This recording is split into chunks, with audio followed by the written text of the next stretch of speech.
something in your program, maybe your note sheet, or even the back of your connection card is fine. What we're going to do is I am going to give you a word. And as soon as I give you that word, I want you to draw the first thing that comes to mind, okay? No one's going to be grading you on this. It's not pass-fail. It's just, for your own encouragement. So are you ready? All right, here we go. The word is trunk. All right? Trunk. Start drawing. So I know some of you, you're done already. And some of you are going to draw for the rest of the service. And that's okay. Because some of you are very good artists and you need to have lots of detail. That's fine. But keep going. At this point, most of you are probably just about done.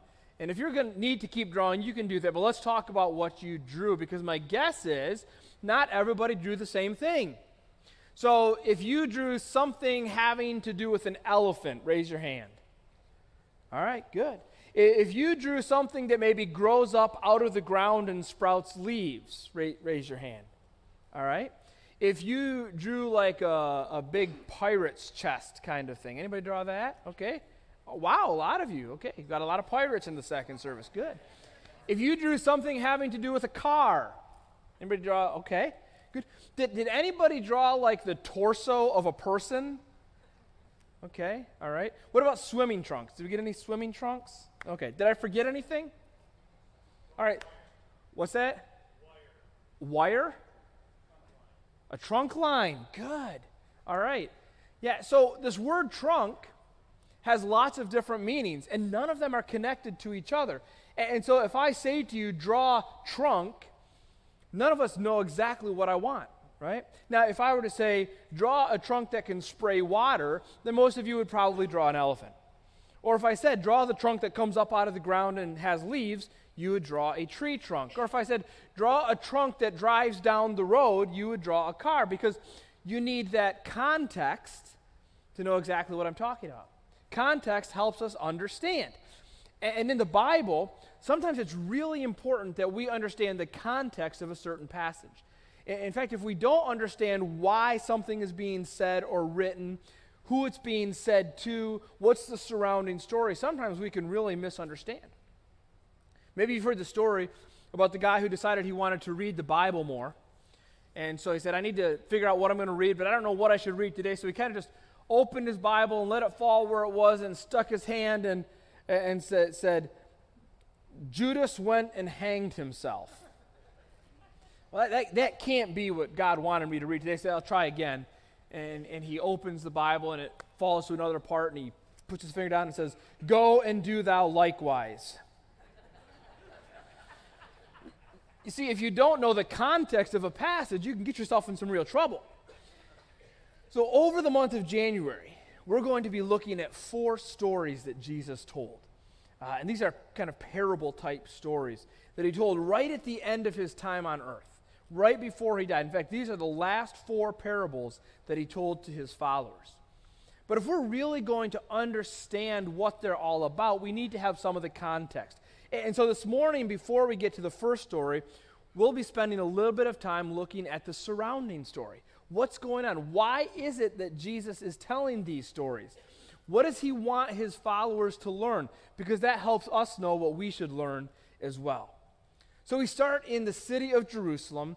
It's the last week before Jesus dies. And Jesus spends this week teaching people.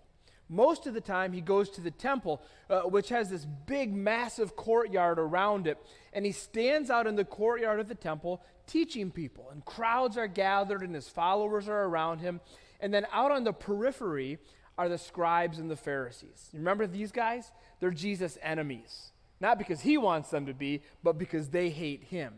In fact, they've spent the last 3 years trying to discredit Jesus. They try to trip him up. They set traps for him. They try to embarrass him in front of the people. And every time they try to get Jesus, he ends up embarrassing them.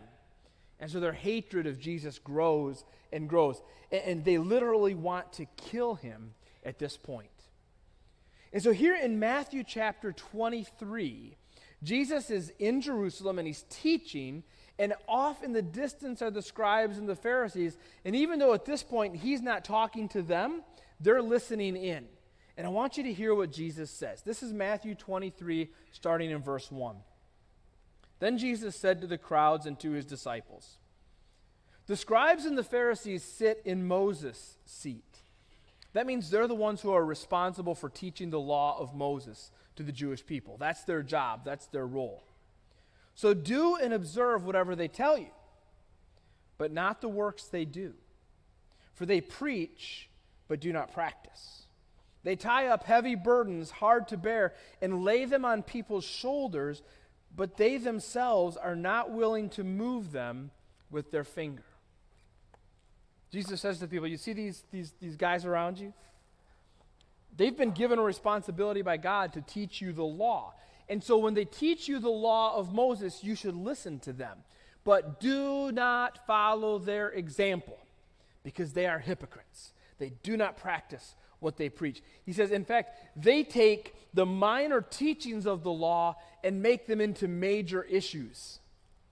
And they take the major teachings of the law and ignore them as if they're minor issues. So don't follow their example.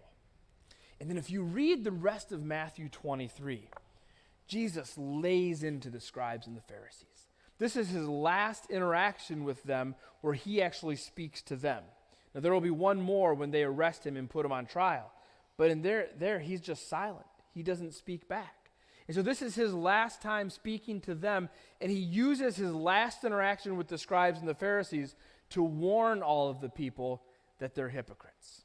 And when he's done, he leaves. It's almost like a mic drop.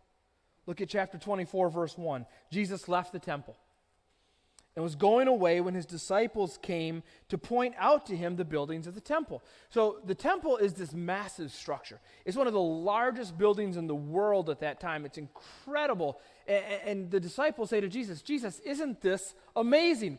Look what our people have done." This is a real source of pride for the Jewish people that they had built this amazing temple. "Jesus, look, isn't this incredible?" But he answered them, "You see all these, do you not?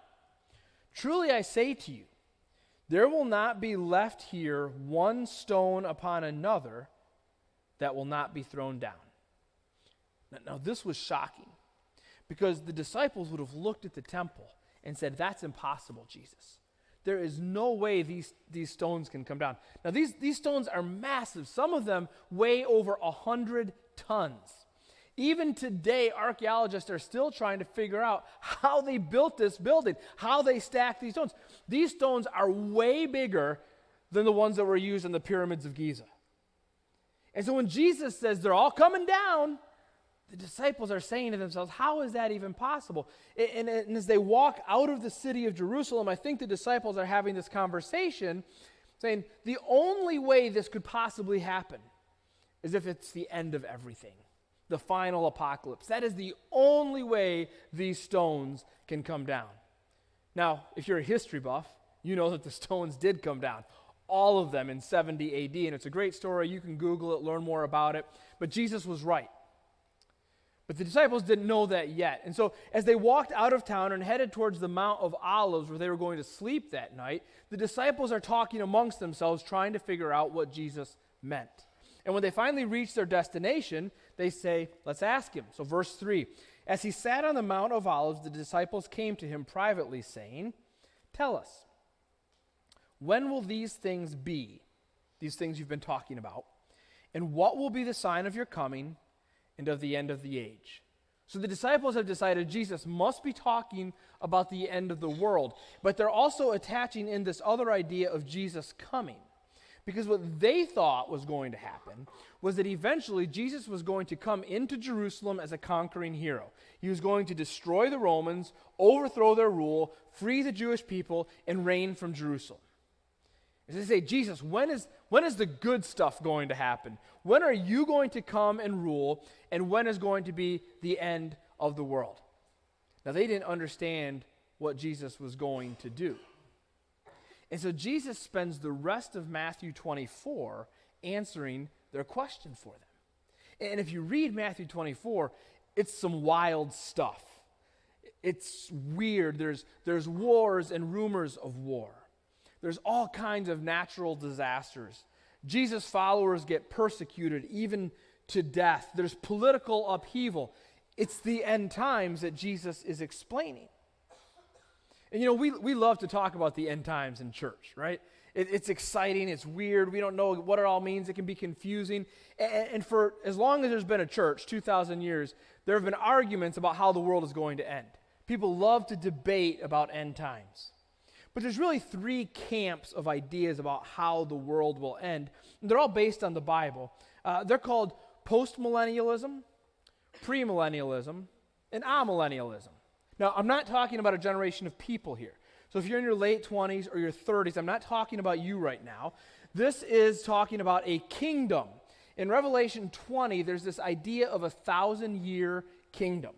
And the 1,000-year kingdom is often called the millennium. And so when we talk about amillennialism, premillennialism, and postmillennialism, we're talking about this 1,000-year reign, and we're talking about the return of Jesus. So if you are a premillennialist, you believe in the premillennial view of the end times, then you believe there will be a 1,000-year reign, and before that 1,000-year kingdom, Jesus will return. See? Premillennial. If you're a postmillennialist, what you believe is that there will be a 1,000-year kingdom, but Jesus won't return until after that is done. So he comes post-millennial. You see how that works?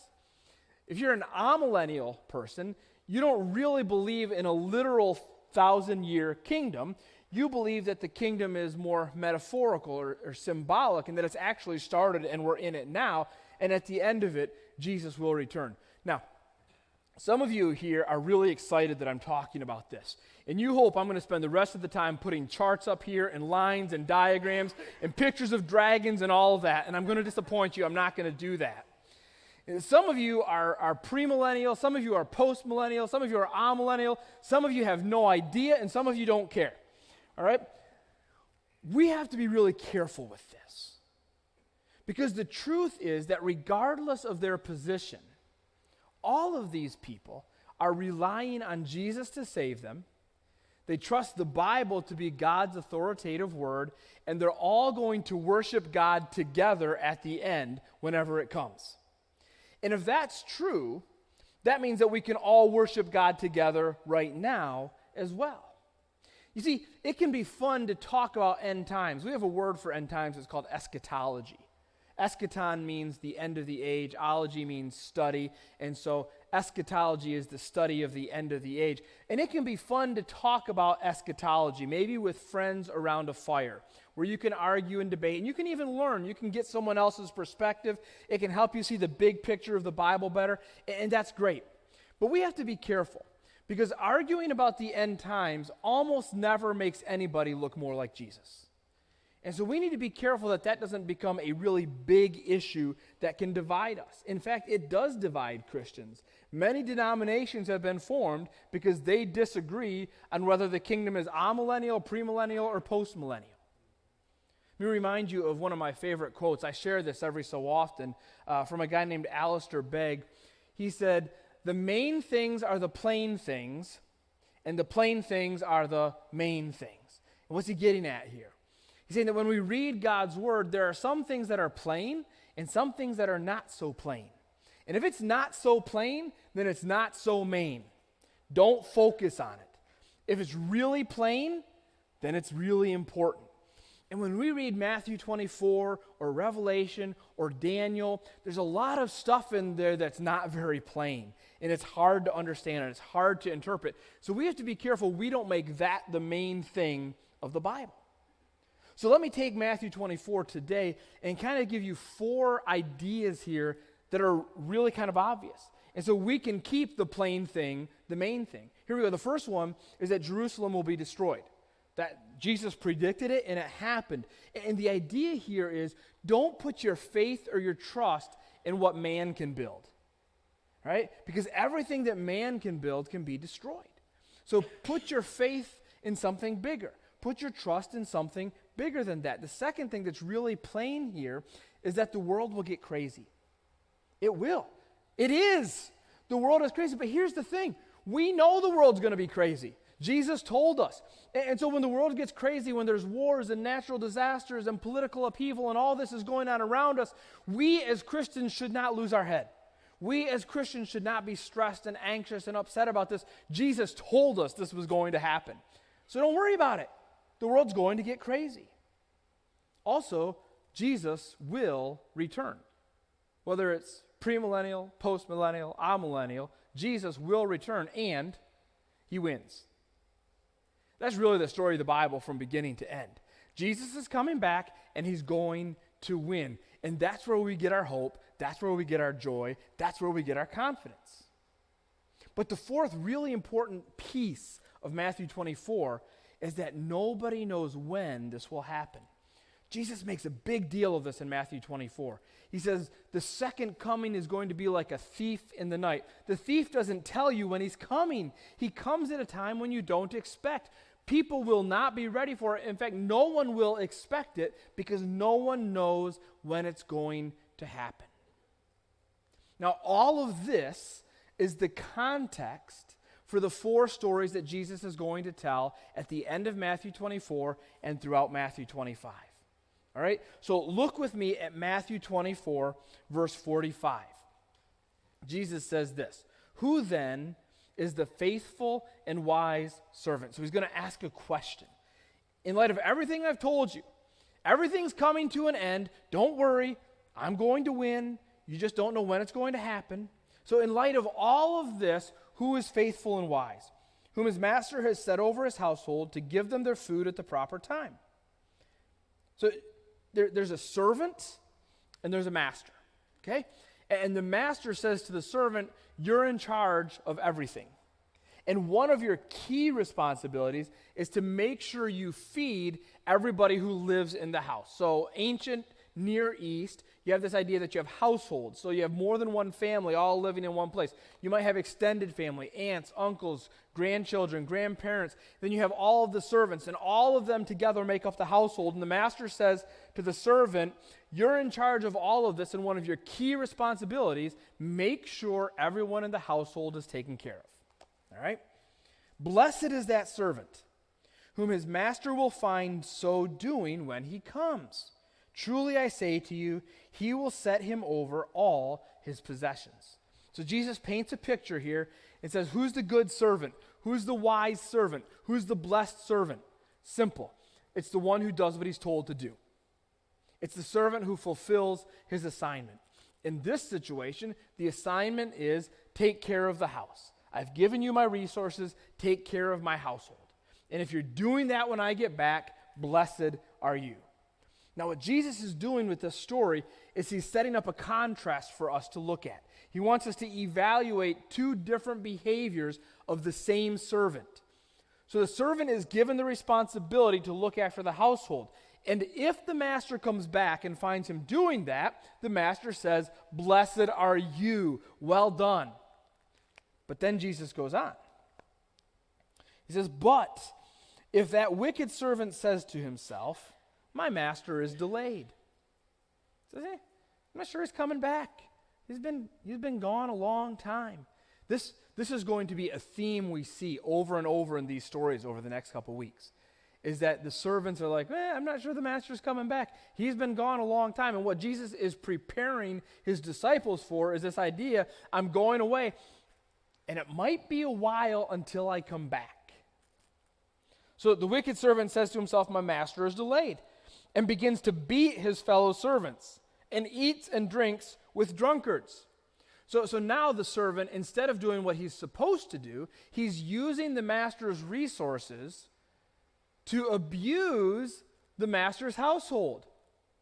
And he's inviting in all of these people who shouldn't be there, and together they're drinking and spending everything the master has. So instead of representing the master, they're taking care of themselves.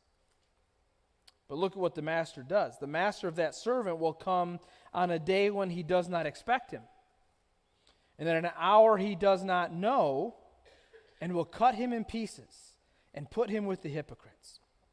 In that place there will be weeping and gnashing of teeth. Now we're going to get back to this expression later in the series because we see it again in some of the other stories. But for now, I just want you to kind of envision this as separation from the master. So the idea is that the servant who does what he's told is rewarded. And the master says, you've done a great job, you're going to be set over everything. And the servant who doesn't do what he's told is kicked out. He's separated from the master. He's put in a place where he has zero contact with the master. So what's Jesus teaching here? Right? These are parables, and parables are earthly stories with a heavenly meaning. They're designed to teach us something about life. Who's Jesus talking about here? What's he getting at? Well, there's a couple different ways we can read this story, and I don't think any of them are necessarily completely right or wrong. It's probably more of a both and. But I think partly Jesus is pointing his disciples back to the scribes and the Pharisees. He's saying, hey, the scribes and the Pharisees, they're kind of like the wicked servant because they were given the law of Moses, and they were given responsibility to feed my people, the Jewish people, with the law of Moses. But instead of using it for the people's benefit, they misused it to abuse God's people. They set up laws that no one could follow, and they used those laws to pass judgment on people and to give themselves an advantage. And so Jesus is saying, hey, you know, the scribes and the Pharisees, they were given a responsibility. They didn't follow it. They're the wicked servant. But I think Jesus is also talking to his disciples here, and he's preparing them for something. You see, in a very short time, Jesus is going to die, he's going to come back from the dead, and then he's going to ascend to be with the Father, and he's leaving the disciples, the guys he's talking to right now. They are going to be the leaders of this new movement called the church. Christians everywhere around the world who follow Jesus. And I think here Jesus is giving them a little bit of a leadership lesson to say, here's how I want you to lead my people. I'm going to set you over my household. And when I come back, I want to find you doing what I asked you to do. He's saying to the disciples, look, if you're put in a position of leadership, then your first priority is to take care of the people you are leading. That's why in John, Jesus says to Peter, do you love me? Yes, Lord, you know I love you. Okay, feed my sheep. Take care of my people. Peter, do you really love me? Yes, Lord, I really love you. Then Peter, feed my sheep. Take care of my people. Peter, do you even like me? Lord, you know all things. You know I love you. Then Peter, feed my sheep. See, Jesus is making a point here. Peter, if you're going to be a leader the way I want you to be a leader, you're going to take care of my people. And here Jesus is teaching the same truth to his disciples. I'm leaving. I'm giving you the resources you need. Your job is to take care of my people and to live in a way that honors the person who gave you leadership. Right? Remember what the wicked servant does. He uses the master's resources to drink and carouse and bring all the wrong people in. And Jesus is saying the blessed servant lives in a way that honors their master. So Jesus is teaching his disciples, when I'm gone, you have a responsibility. You are to take care of everybody who believes in me, everybody who follows me. I want you guys to take care of them. Grow this thing called the church. Now, whether Jesus is talking to the Pharisees here, whether Jesus is talking to his disciples here, the message is actually the same. The message is the servant is held accountable for whether or not he fulfills the assignment. So whether it's the Pharisees who don't fulfill the assignment or the disciples who Jesus wants to fulfill the assignment, the message is the same. The servant is evaluated based on whether or not he fulfills the assignment. So what is the lesson for us? What do we take away from this? Well, we take away the same lesson. We are accountable for whether or not we fulfill the assignment that's been given to us. And what is our assignment? Well, our assignment is the same as the servants in the story. Our assignment is to represent our master to the people he has placed in our circles of influence. So look around you. Maybe not literally right this minute, but you can. But in your life, who is in your circles of influence? Who has God placed into your life? Friends, family, neighbors, coworkers, sports teams, gas station where you stop every morning, Panera, Starbucks, Barnes & Noble, wherever you go. All these people are in your circles of influence. What's your assignment? To represent your master to these people. Now, in the book of Luke, Luke is telling this same story. And when he gets to the end, he adds on a little bit here that Jesus said, and Jesus said these words, "To whom much is given, much will be required." Right? The servant is given charge over the household. He's been given much, and so much is required of him. And Jesus would say these exact same words to all of us. To whom much is given, much is required. The more he has given you, the more he expects from you. We have all been given much. I know sometimes we don't feel that way. And sometimes we don't think that way. In fact, a lot of times it's easy to look around and see others who have been given mucher. Much more, right? We look around and we say, that guy over there, he's got a lot more money than I do. That family over there, they got a much bigger house than I do. Man, she's got a way better job than I have. They've got way more opportunities than we do. Those guys, they take much better vacations, right? And we go on comparing ourselves and looking around and seeing all these people who have been given more than we have. And so we begin to ask ourselves, how can I get what they have? Or how can I take what they have so it can be mine? But the truth is, for every person you see who has more than you, there is someone who has less than you. And if you just open your eyes to it, you begin very quickly to see, hey, I may not have as much as them, but they don't have as much as me. Every single one of us can look around and see people who have more than us and people who have less than us. And so maybe we should just stop looking around and comparing ourselves to others. Maybe the point here is that instead of looking at others and seeing what they have, or looking at others and seeing what I don't have, I should look at myself and see what God has given me. Because whatever it is that he has given me, that's what I'm responsible for. That's what he's calling me to be accountable for. You see, if I've been given the good news of salvation, then I must give the good news of salvation. If I've been forgiven, then I should forgive. If I've been shown mercy, then I should be merciful. If I've been accepted, then I should be accepting. I can go on with this, but you get the point, right? Whatever I've been given, I must also be willing to give. Because to whom much is given, much will be required. Our assignment is the same as the assignment in the servants had. To represent our master to the people he has placed in our circles of influence.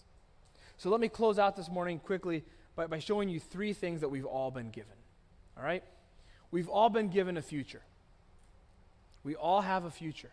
Whenever we talk about the end times, it's a reminder to us that what happens here isn't the end. There's something beyond this. But for those who have put their faith in Jesus, for those who have given their lives to him and are following him, end times talk shouldn't scare us or make us nervous. It should get us excited because we have a bright and brilliant future. That means we ought to be living with an eye on the future instead of an eye on the past. So many people are held back in their lives because they can't let go of the past.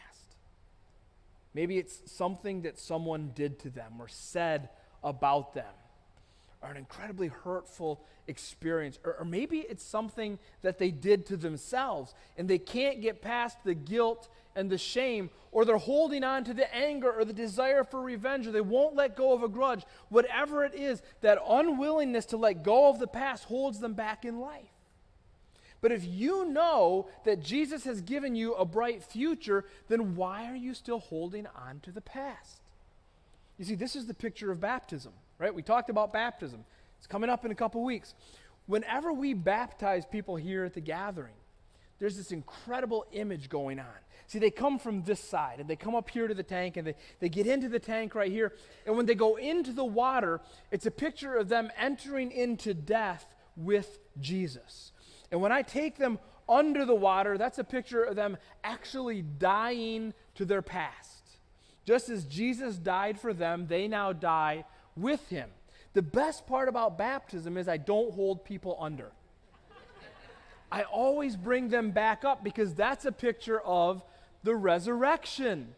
You see, when they come up out of the water, that symbolizes them being resurrected with Jesus. But here's the great part. When you're resurrected with Jesus, you leave your past in the tomb. It's behind you. You're done with it. And so when they get up out of the water, we make them go that way. No one's allowed to go back that way after they get baptized because that's the past and that's gone and that's done. And now you're moving forward into the new life with Jesus and you have an eye on the future instead of a hand on the past. Every single one of us has been given a future. So are you willing to live for the future instead of for the past? Every single one of us has also been given an assignment. God expects us to be responsible with everything he's given us. And that means we need to figure out what it means for us to live for our master. So when you go through your life and people look at you, do they know who your master is? Do people look at you and say, wow, that person, they are serving Jesus. That person, they are driven to live for God. Or do they look at you and say, that person, I think they live for money. That person serves power. That person lives to get more popularity. Who's your master? Who are you representing to the people around you? See, you've been given an assignment, just like the servants in the story. What will you do with that? There's one other thing that we've all been given. It's a choice. We've all been given a choice. You see, at the end of all things, Jesus will set up his kingdom. And those who have followed him, who have given their lives to him, they will spend eternity with him. But not everyone will. Some will be like the servant who rejected the master. And they'll be cast out to spend eternity separated from Jesus. That's not a choice that we make in eternity. That's a choice that we make now. And every single one of us has been given that choice. Will you give your life to Jesus? Or will you hold on to your life for yourself? And some of you this morning maybe are thinking, that's the choice I need to make.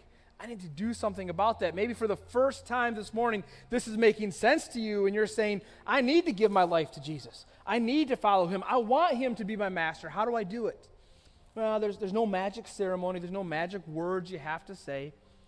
You can right now, right in your seat, just simply acknowledge to him, hey, Jesus, I'm giving you my life. God, this isn't working for me the way I'm doing it. I want something new. I want to leave the past behind me. I want your bright and glorious future. I'm giving you my life. And once you do that, watch him change you into the person he made you to be. Every single one of us has been given a future. Every single one of us has been given an assignment. Every single one of us has been given a choice. And to whom much is given, much will be required. Let's pray. Father, we thank you today for all that you've given us. We could go on and on listing the blessings in our lives. More than anything else, you've blessed us with Jesus. Help us to make him the center of our lives. Help us to serve him. Help us to serve you. Father, I pray for my friends this morning as they untangle what this all means for them. And for each of us as we wrestle with what it means to make you our master. Give us the wisdom we need, the insight. Give us the courage to do what you're calling us to do, the patience and the endurance to keep doing it. Thank you so much for making us your children. In your name, amen. Before you go this morning, one more thing we want to do is take out that connection card and tear the small part off so you can keep it with you this week. There's a verse for you to remember what we talked about. Therefore, you also must be ready, for the Son of Man is coming at an hour you do not expect. On the back, there's some next steps you can think about taking. Maybe the most important next step for you is baptism. If that's the case, write me a note on your connection card, and then take this part of the card, drop it in one of the offering boxes by the door on your way out. Will you stand up with me before you go? I want to remind you that your Heavenly Father loves you more than you have ever been loved. So no matter where you are in life today, he is pursuing you. You know, all of us are at a different place in our journey. And maybe today you don't want to leave here before you do some extra business with him. Maybe you'd like to pray a little bit or have someone pray with you. We have a prayer crew who would love to pray with you. If you want to stick around afterwards, just come down front. They would love to pray with you before you go.